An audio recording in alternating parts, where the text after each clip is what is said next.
Hindi na nakaabot sa kanilang paroroonan ang 5 individual na lula ng isang bangkang demotor matapos mahulihan ng tinatayang 2.9 milyong pisong halaga ng smuggled na sigarilyo sa ikinasang anti-smuggling operation sa Brooks Point, Palawan. Nakibalita diyan si Patrolwoman Eloisa Beredo.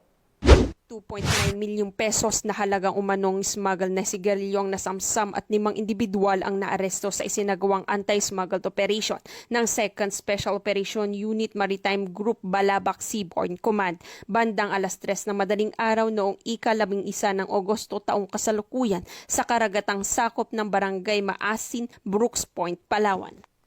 Kinilala ang mga naaresto na sina alias Adsman, 30 anyos, alias Sem, 55 anyos, alias Remal, 22 anyos, alias Abdul, 21 anyos, alias Buwig, 20 anyos, pawang mga residente ng Balabac at Spanyola, Palawan. Nahuli silang aktwal na nagdadala at nagbabiyahe ng mga smuggled na sigarilyo sakay ng isang motorized bangka na walang kaukulang permit mula sa kinauukulang ahensya ng gobyerno at walang nakalagay ng graphic health warning, paglabag sa Republic Act 10643 at Republic Act 10863 o Custom Modernization and Tariff Act.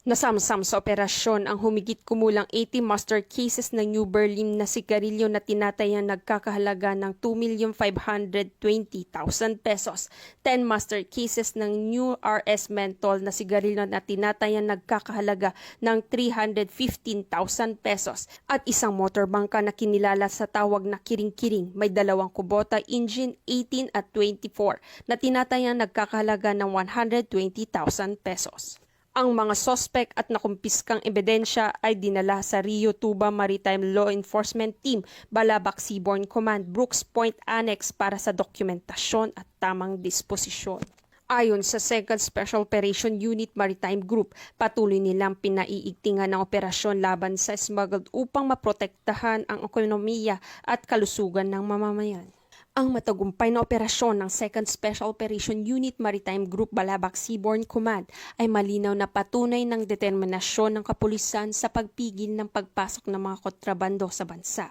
sa pamamagitan ng mahigpit na pagbabantay at mabilis na aksyon na mapigilan ang pagkalat ng mga produktong walang kaukulang permit at hindi sumusunod sa batas. Patuloy ang panawagan ng otoridad sa publiko na makipagtulungan at magbigay ng impormasyon upang tuluyang masugpo ang smuggling